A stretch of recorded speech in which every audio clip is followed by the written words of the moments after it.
Hi there, and welcome to our webinar today, Literacy Throughout the Day. Thank you for carving out the time to meet with us and discuss literacy, your journey, whether you're new to the role in education, whether you're a seasoned educator. Hopefully you find some tidbits to take away. Just want to welcome you on the start of your new journey into the 2023-2024 school year. And I hope you're starting to feel settled so you can take these takeaways and hopefully apply them into your classroom. My name is Lisa Cheaney-Hogan. And today, these are the pieces we're going to go through. So welcome and introduction. I'll explain a little bit about my journey. I'm going to highlight some of those key elements from the Right to Read report that came out last February, that executive summary. We're going to chat about what literacy should look like moving forward. What about comprehension? How to make things cross-curricular, highlight those differences between assessment versus evaluation, and really tackling that growing success document as well, ensuring it ties into policy. And of course, some resources and references at the end if you would like to engage in some further learning yourself. So once again, my name is Lisa Cheaney-Hogan. I have a master's in education and special education and the early years. I'm an Ontario educator with my Bachelor of Education in primary, junior, and intermediate. My background is of a Bachelor of Science and of Applied Science in early childhood studies. I'm a certified principal. I have a specialist in spec ed, and I've also taught in tier 1, 2, and 3 learning environments. I've taught everything from K to 8. I've been a school-wide cert. I've taught in contained classroom spaces. I've had the opportunity to teach in the intervention level as well in that small group environment. And it's been an incredible journey. I came into teaching thinking I was going to be a kindergarten teacher forever. And after some really impactful student experiences, I realized that special education was my desired journey. And I have done everything I can to ensure that we have a voice for those who are voiceless and really tackling our vulnerable population and providing service and care. Now, with that being said, every child in Ontario, all of our learners are all of our learners, and we have a responsibility to ensure equity and support for all, and that means literacy. Literacy and learning to read is a human right, and the Right to Read to report after a 10-year inquiry really highlighted that. So I'm very excited about the journey Ontario is on. As we know, we have a brand new literacy curriculum that has been released in June of 2023. And although changes are an uphill battle, it's important to go in with an open head, mind, and heart as we try our best. And we take a look at the evidence-based practice to ensure that we are really making those strides, ensuring we're putting our learners first from an equity lens. So the Right to Read report, there are some really key pieces. So these are the 5 big takeaways when thinking about the Right to Read report. The first piece being curriculum and instruction. It is imperative that it reflects the scientific research on the best approaches to teach word reading. And you may be saying, Lisa, I don't really know what that means and that looks like. Well, again, we have that brand new literacy curriculum that was released in June of 2023, which is accessible through our ministry sites. But the supplementary tools that your board and your school have purchased to assist that journey, that's the how. That is that working how you're going to bring the curriculum to life through those tools that you have in-house.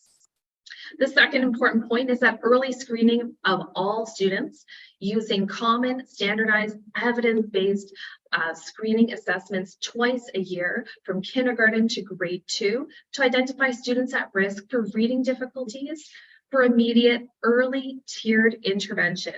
And the screening conversation can be new to our tier 1 environment. And when I say tier 1, I'm meaning your everyday classroom.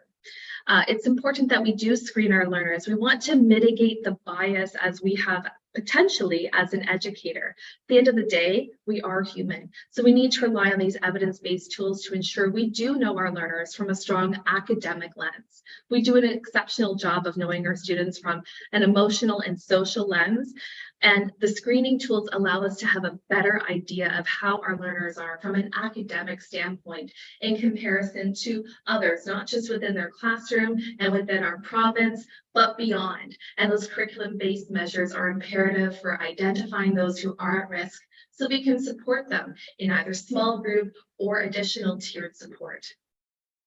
The third important point is that reading interventions that are early, evidence-based, fully implemented, and closely monitored are available to all students who need them, and ongoing interventions for readers with word reading difficulties.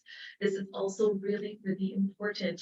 If a student cannot read, regardless of the grade they're in, it's our responsibility to teach them how to read. So if you're a junior and intermediate teacher, and you may be feeling that they should learn to read in the primary grades, they may have exposure, they will have exposure in the primary grades. However, they may not have consolidated and refined those skills. And it is our responsibility as educators, even in junior and intermediate, to be taking on that challenge of ensuring that we have carved out time in the day to meet those learners, to teach them how to read by using the tools that we may have to access that our primary division is using. And accommodations, number 4, accommodations and modifications to curriculum expectations should not be used as a substitute for teaching students to read. Accommodations should always be provided along with evidence-based curriculum reading interventions. And when students need accommodations, so for example, that it's assistive tech, they should be timely, consistent, effective, and supported in the classroom. Having assistive tech in the classroom is not a crutch for our learners. If our students couldn't see the board, we would be advocating to get their eyes checked for glasses. For our students who have difficulties with walking and structure, they actually may have AFLs on their leg to support them. So if our students do need that tech and it is outlined in their IEP and they have a CFRAM, it's really imperative that they have access to that in the classroom. But it's also imperative that we don't just use that in replace of good teaching. That assistive tech will never replace the great and exceptional teaching that you do with your learners.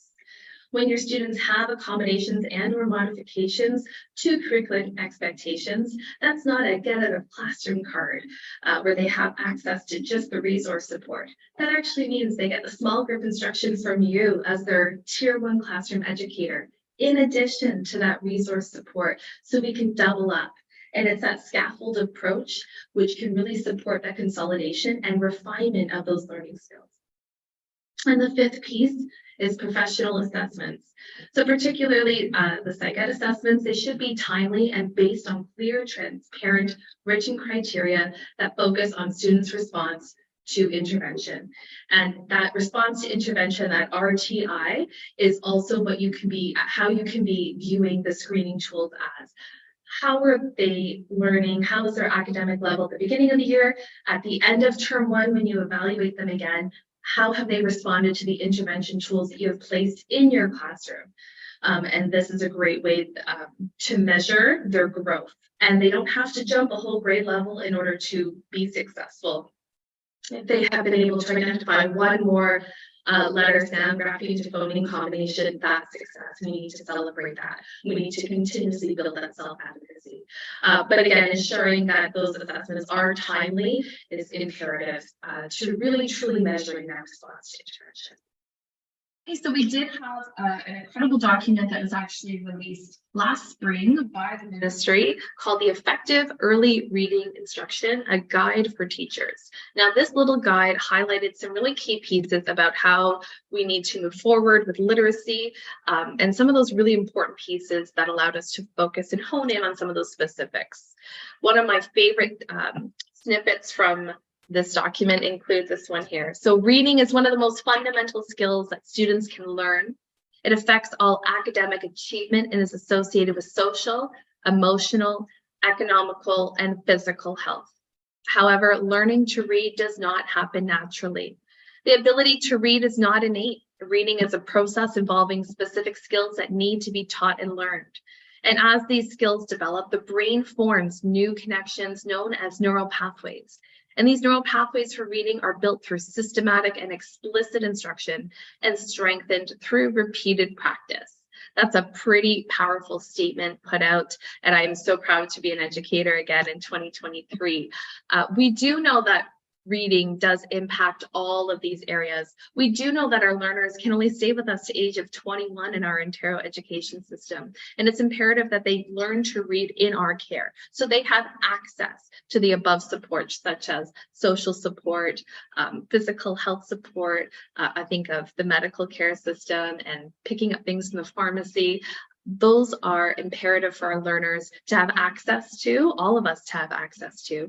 And it's very difficult to have access to these pieces without the ability to read.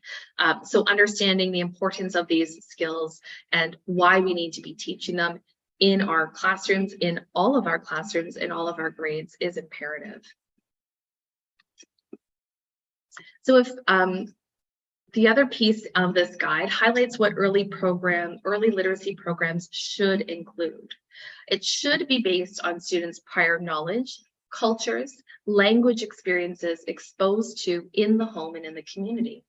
Instruction can offer choice at times and encourage a sense of agency in learning to read.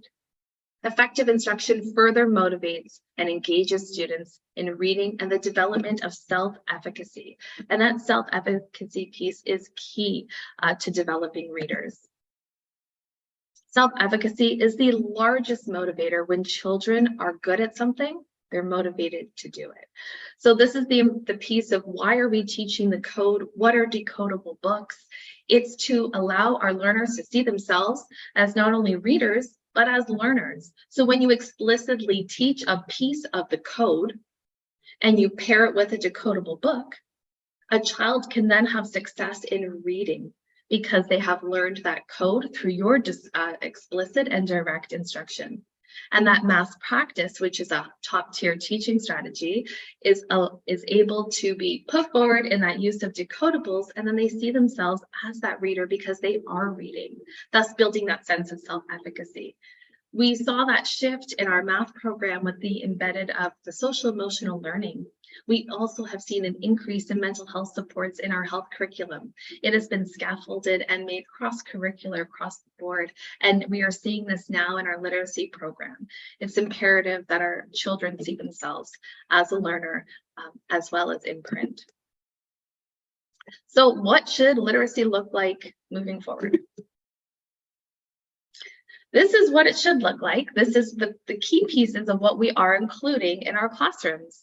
It should look like phonological awareness, phonics and word recognition.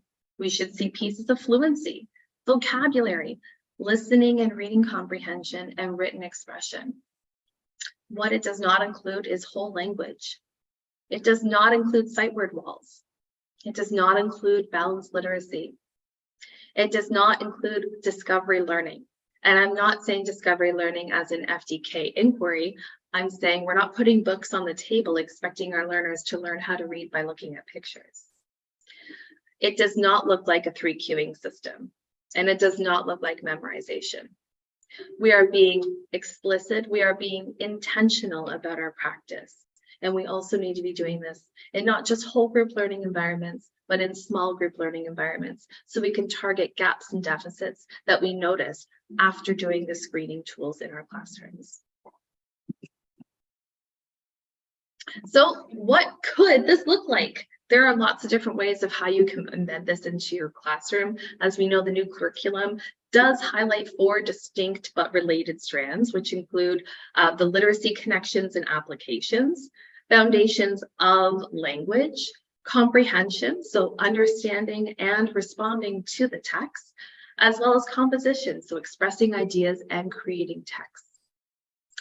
This could look like in your classroom screeners right from the get-go. When you open your classroom, we're going to be screening our learners. We need to get to know our learners academically. We need to see who is at risk, who is at instructional, and who is on target. We need to use this data to create and structure small groups based on those gaps and deficits. And we need to allow our students to access information that meets their specific need. That's how you can target and really ensure you are providing a differentiated instruction in your classroom. Systematic and sequential, so follow a scope and sequence.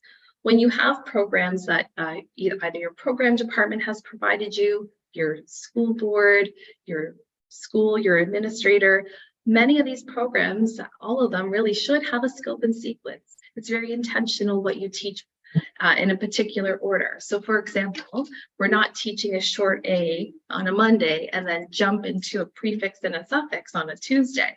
We need to learn to crack that code, that sound code, first and foremost, and then learn a little bit more about those other rules and patterns as we go through.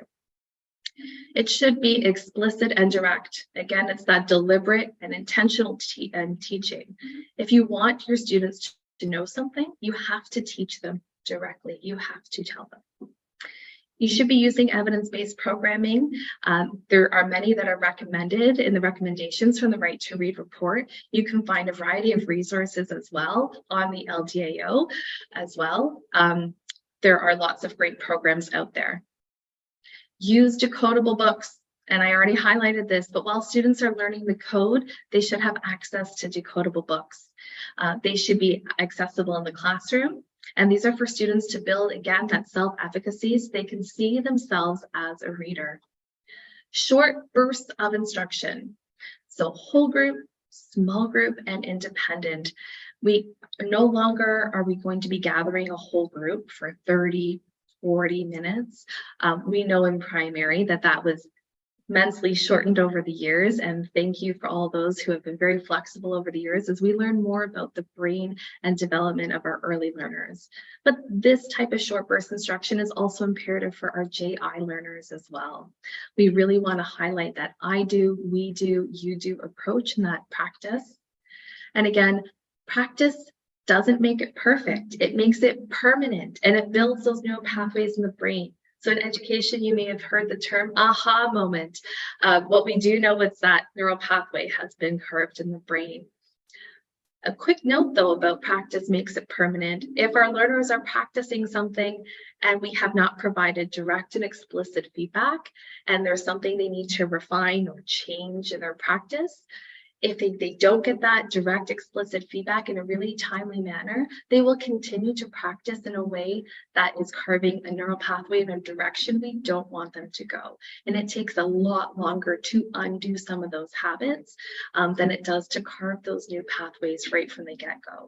And although direct and explicit instruction in conjunction with that descriptive feedback that's quite timely can be challenging, I encourage you to really consider the types of assignments and understanding what assessment and evaluation truly is. And we will talk about that a little bit later.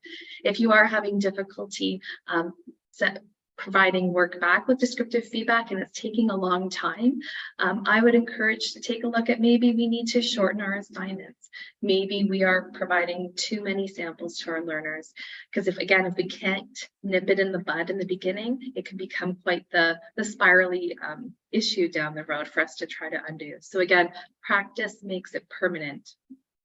Fluency work develops automaticity, and fluency work is that key piece, and we really see that work happening not only in primary but definitely in that JI. So once our learners have mastered that code and consolidated that code, we now need to practice and become fluent readers.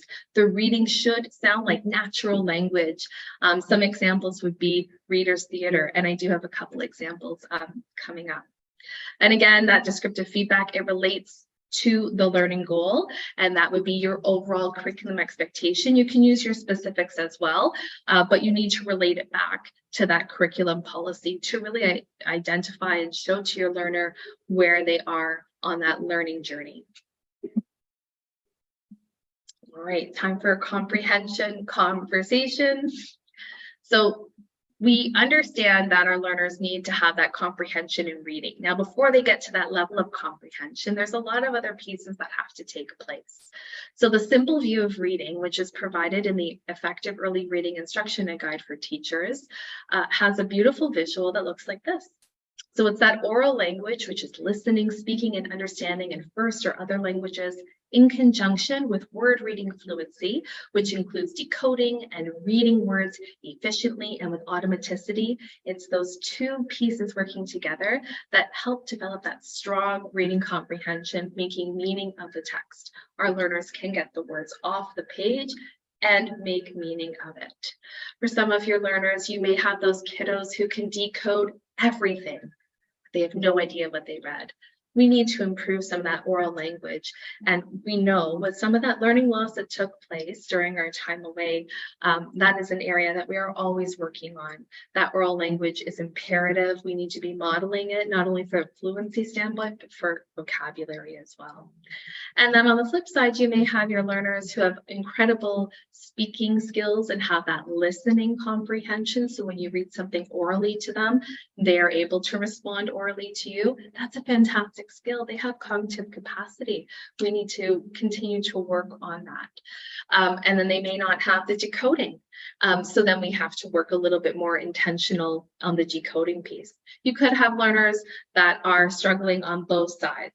Now, this is the simple view of reading. We do know there is a more complex version, which is Scarborough's reading rope. And I encourage you to take a look at that or connect with your school-based speech and language pathologist to take a deeper dive of all those particulars of what creates a true skilled reader.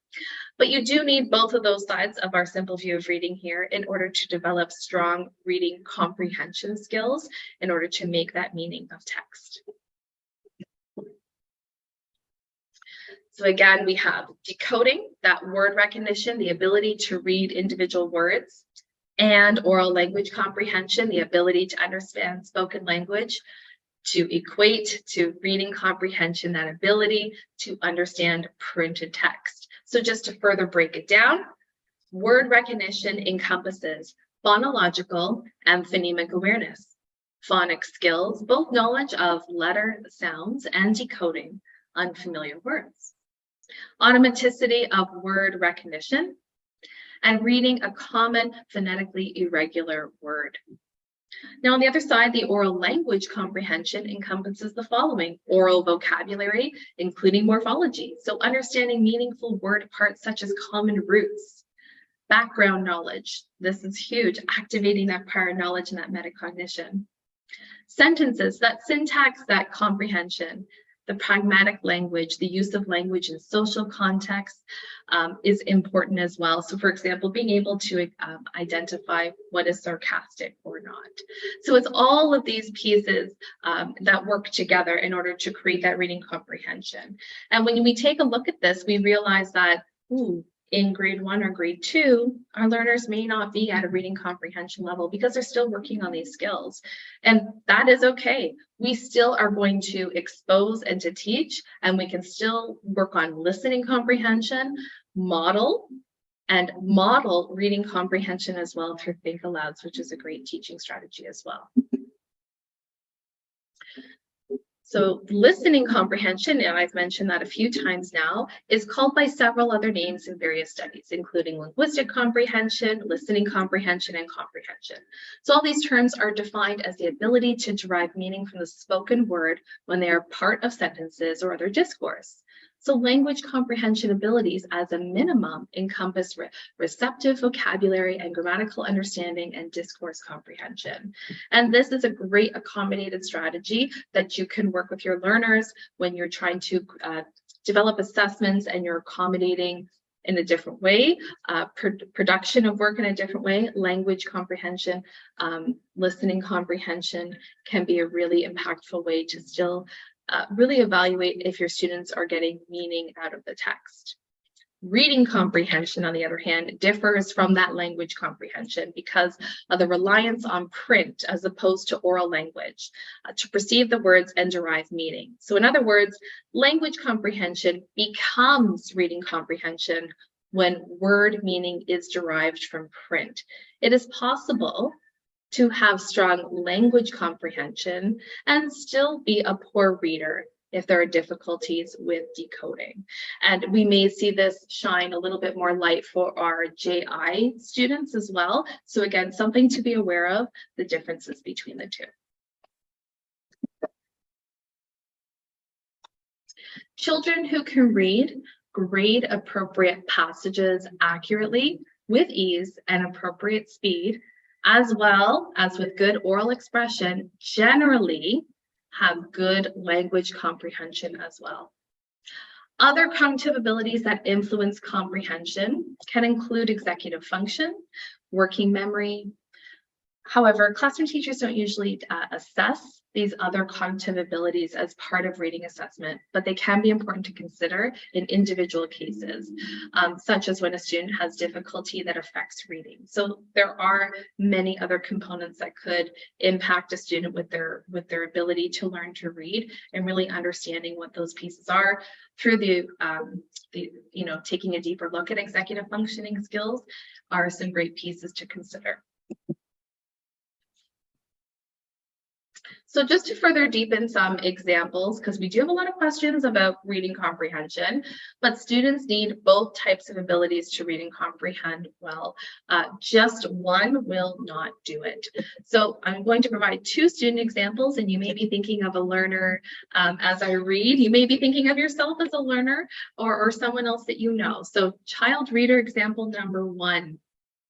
Children who have excellent language comprehension with the ability to understand sophisticated stories read aloud by the teacher still will not have good reading comprehension if they cannot read individual words. So if you are a primary and early primary teacher, you may be thinking of a few kiddos in mind who are completely engaged, who can provide that oral conversation with you through some oral responses, but have a really difficult time when it comes to those individual word reading activities. Child reader example number 2, conversely, a child who reads words accurately and automatically, but who does not have good oral comprehension will also not have good reading comprehension. So this latter type of child might be able to decode a sentence perfectly, such as, the gorgeous lady with the flowing white robe and the golden crown was confined to the attic of the castle. However, if the child does not know the meanings of words such as gorgeous, confined, and attic, or if he or she cannot understand the somewhat complex syntax of the sentence, then reading comprehension will nevertheless be impaired. So they may be able to decode, but have no idea what's going on. So again, two different examples, both which can be absolutely tackled within the classroom, from whole group teacher modeling through direct and explicit instruction, work directly in small group, and practice in that independent practice time. So make it cross-curricular. So when we take a look at the new curriculum and then we think about, wait a second, I still have to cover math and science and social studies, and for some of my, and health and the arts and phys ed, for my JI, we're thinking history and geography, et cetera, et cetera, et cetera, FSL classes. There is a lot to cover. How am I going to possibly tackle all of these pieces, scope and sequence, direct explicit instruction? It has to be considered as the entire day. Literacy is the whole day. Are the students reading, listening, responding, writing? This is all literacy. So in fact, your whole instructional day is literacy. Content subjects just provide areas of communication focus. So are you asking your students to write a response? That's literacy. Are you asking your students to listen while you read? That's literacy. Present in a group? Literacy. Label a diagram? Literacy. Explain your thinking in more than one way? Literacy. Present your findings?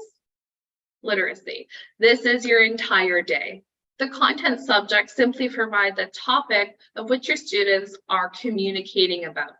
And it's the communication that is that literacy piece. So when we start to think about how we're going to tackle everything in the curriculum to ensure we are making connections in that application, comprehension, it's throughout all your content subject areas.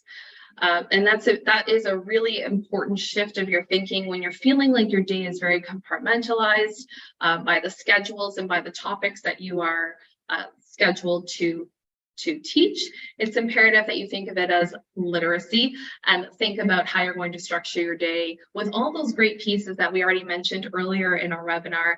How can we embed these in our content subject areas? So in the reading program, again, we want to screen our learners using those evidence-based screening tools.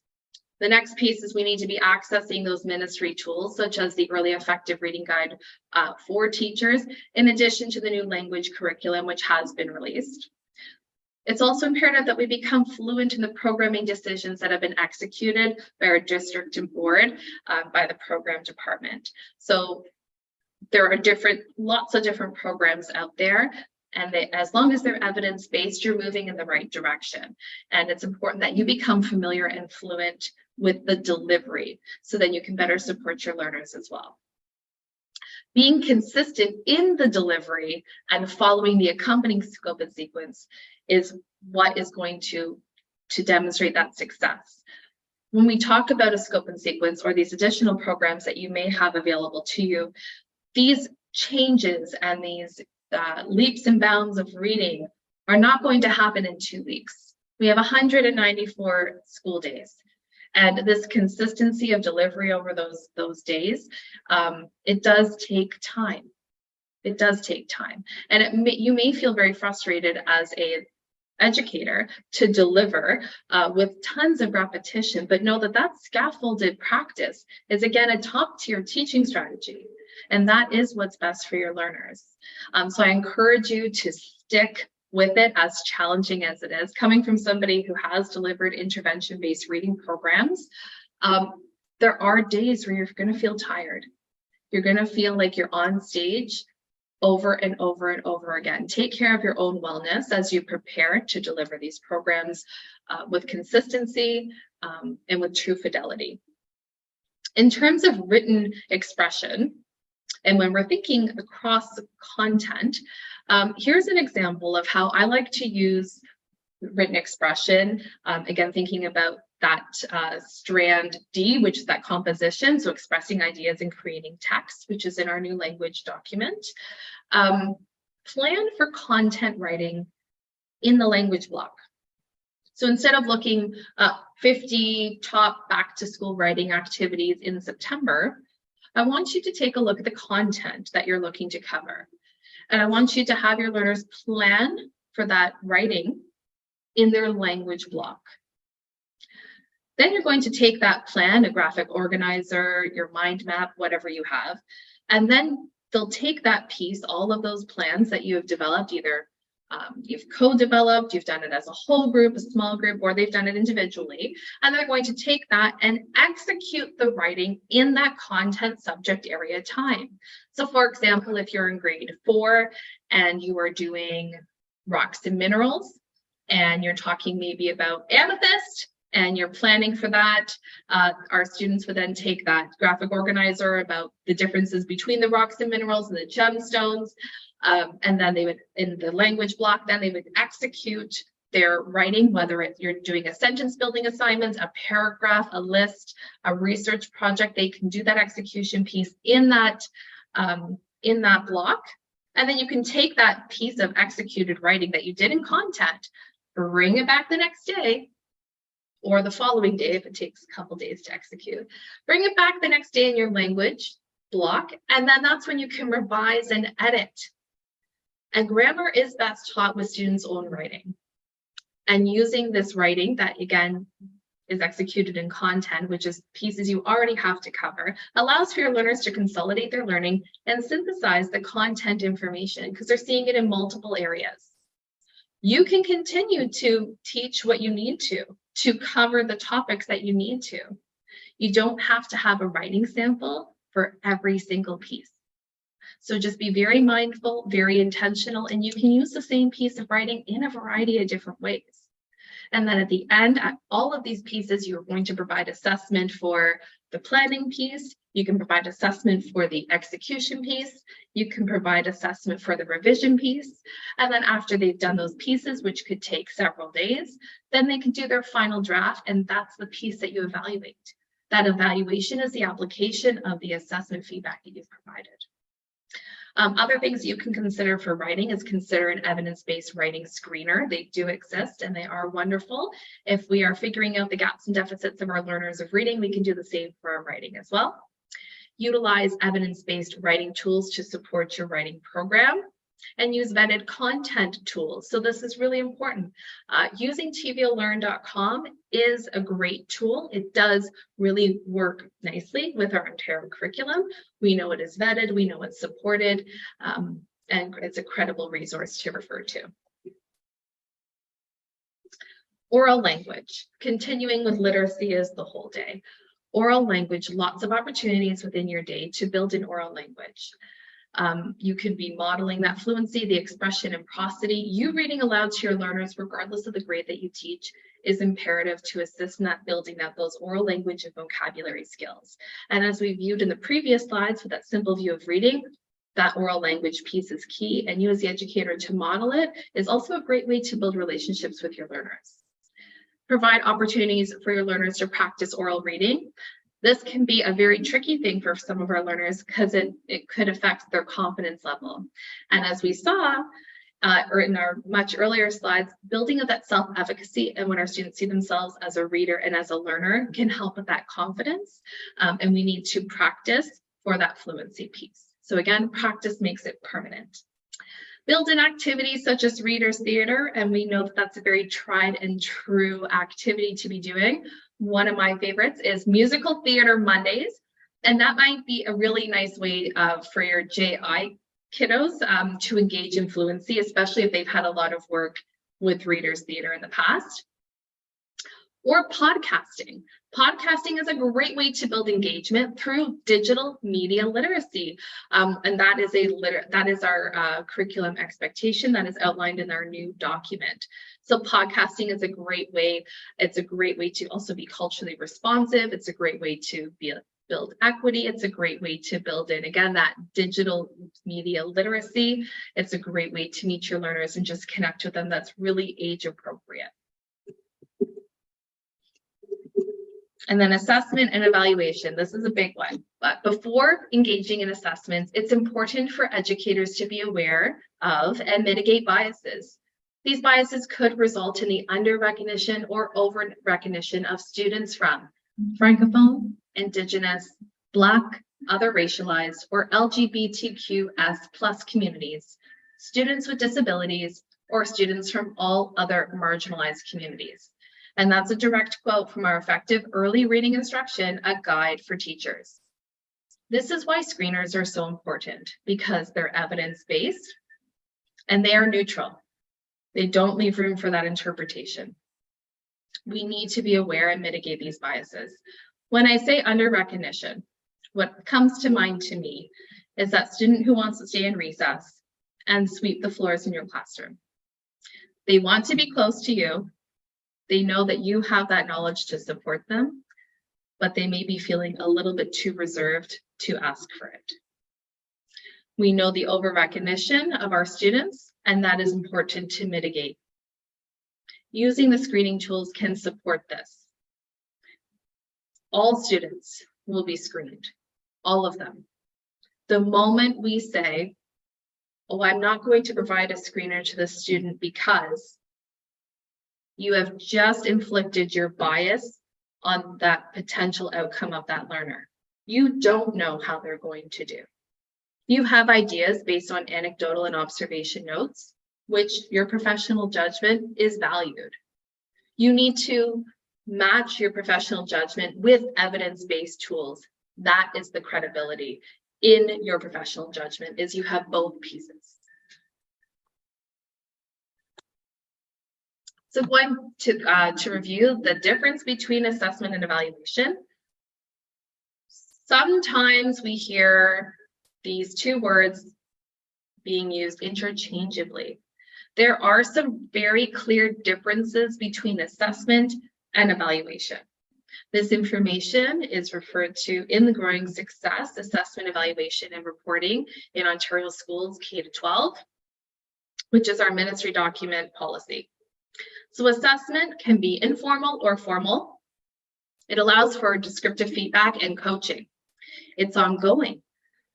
It could be observations, discussions, questioning, conferences, portfolios, based on evidence of student achievement of the provincial curriculum expectations, to inform instruction and guide next steps and help students monitor their progress towards achieving their learning goal, analyze and interpret evidence of learning, and give and receive specific and timely descriptive feedback about student learning. These may look like an exit ticket. This may look like work done on a whiteboard that you're providing immediate feedback for. These are areas that you're providing coaching support for immediate improvement for our students to meet that long-term goal. Evaluation, on the other hand, its primary purpose is to improve student learning. An evaluation is assessment of learning, which provides evidence of student achievement. So how well did they apply the feedback from assessment into that final evaluation? Evaluation of overall expectations, which are broad in nature, evaluating the quality of student learning, and it communicates to students, families, educators, and other stakeholders what the student knows and what they can do in respect to the overall curriculum expectations. So when we think about providing report card marks and thinking progress reports or report cards at the end of the terms, remember you're taking samples of evaluations, not assessment. It's like taking out a cake from the oven when it hasn't fully cooked and evaluating the taste of the cake based on that. The cake hasn't been cooked yet. You might need to add a little bit more. You might need to allow time to cool. You may play around with the icing and design. That's the feedback. That's assessment. The evaluation is the final cake tasting. And how did that feedback allow for that overall goal to be met?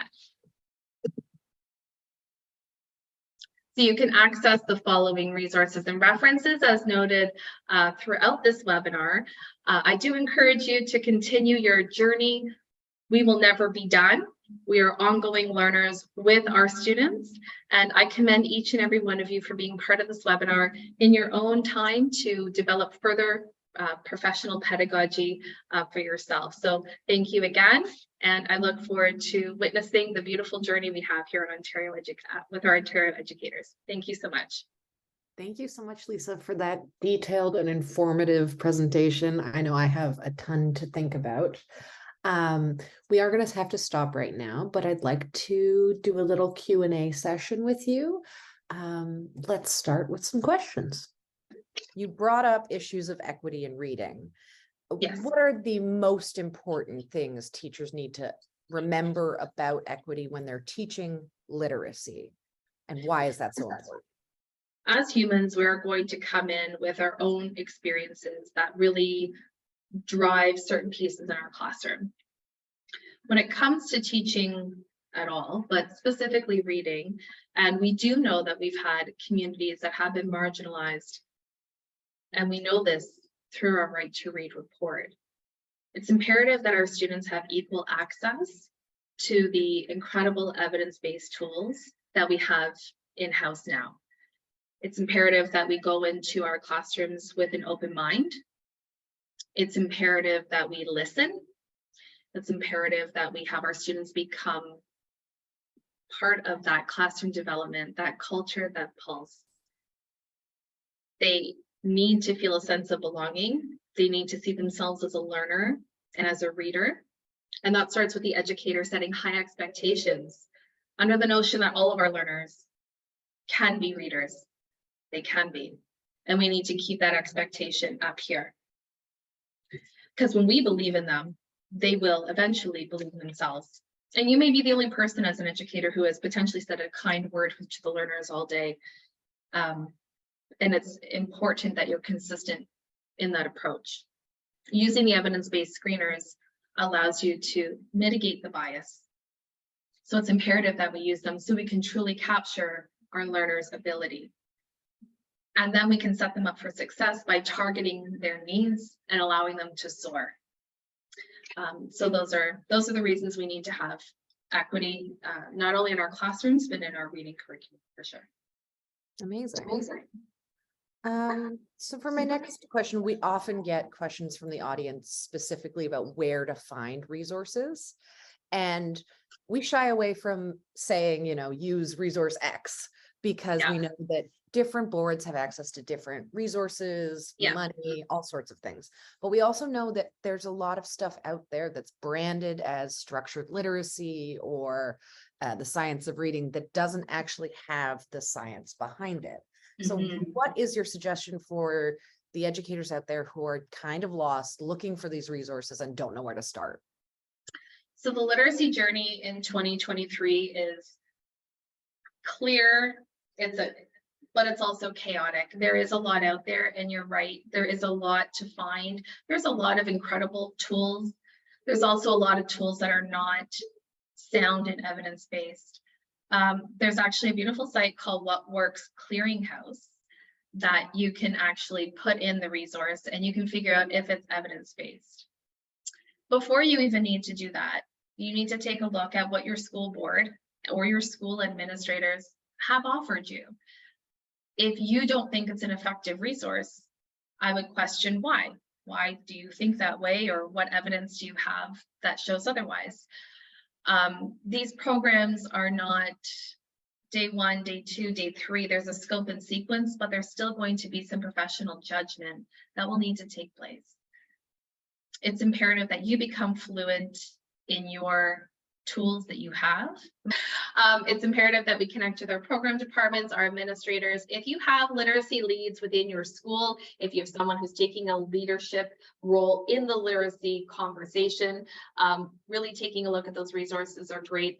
I do caution the use of free tools that have been generated or purchase package tools by some sites that sell a particular plan for you. It's important that we do use the vetted evidence-based tools. The moment somebody takes an evidence-based tool, puts an image on it, puts a border on it, changes the font, that tool is no longer evidence-based. It's no longer credible. Somebody is monetizing on somebody else's research. So we have to be really, really mindful. So for example, there's a particular screening tool that uses a particular font. That font that I learned is actually evidence-based. It has been peer-reviewed. So the moment even those little pieces like a font is changed, it can impact the learning of our learners and change the fidelity and program delivery as well as assessment. So it's imperative that we do stick with the resources that are provided by our program department administrators and that reflect us being able to meet the expectations in our language curriculum document, because that policy is our law and what we have signed up to ensure that we're teaching in the classroom. So we use these programs to support us following our policy throughout our school day and throughout the school year. So I would just encourage you to use those evidence-based credible resources through your programs department from your school board. You could also do a check through What Works Clearinghouse. You can take a look at recommendations from the Right to Read report under recommendations. Under Section 8 and Right to Read under curriculum has great information as well. And of course, check out the LDAO here for additional resources and support, because there is a lot of great stuff here as well. I think you made an amazing point there that a lot of people miss. It's only evidence-based if you're doing it as instructed. You have to be presenting the program in the way it was meant to be presented. That's what the evidence has shown works. Exactly. And the moment we start to open things up to interpretation, it becomes like more of an interpretive dance instead of a choreographed routine. So, if you want that end result, you do have to follow the steps. And if you are looking to make changes in education, or your passion is in curriculum and program development, I encourage you to seek further education yourself or other opportunities where you can allow your passion to be put into place in a really positive and meaningful way. So whether that means, seeking further education or, being part of an opportunity to review something, there are opportunities out there. I would encourage you to investigate that if that's your passion. I would just caution that investigation while you have a group of 25 little learners in front of you. Thank you. So I think one more question is all we've got time for, really. Sure. But in your presentation, there was a lot of focus on how we have so many opportunities throughout the day to be teaching literacy that isn't in the language block. I suppose, what would you say to teachers, particularly those in the higher grades who are there for subject specific content, like a science teacher, a history teacher, kind of thing like that, who is of the opinion that literacy is not what they're there for? They're here to give the information about the course content. What would you say to that person? I would have a really honest conversation and say, again, as that slide, as I mentioned, are you asking your learners to read, write, respond, present orally, provide some sort of production of work that is in a written oral manner? That's literacy. I encourage all of our educators to become familiar with the language in our new language document and to really ensure that they are intentional and cognizant of the specific and overall expectations in the curriculum documents that they're showcasing for our learners. So if you are doing an oral presentation in history and you're a planning time teacher, what curriculum expectation are you doing that's specific in that presentation? And then what language curriculum expectation are you also supporting? You can create a little checklist for yourself. You can just honestly print it out and check it off and highlight it, but actually visually seeing those connections being made supports not only all of our learners, but as you as an educator, work smarter, not harder. So you're doing one sample, but you're covering many different pieces, and knowing what those pieces are is being intentional in your practice. So that's what I would suggest. Having all the documents in addition to the language curriculum with you at all times. Amazing. All right, I think that's all we have time for today. Thank you, Lisa, for your lovely presentation and for being here with us today. Thank you so much, and best of luck on everyone's journey.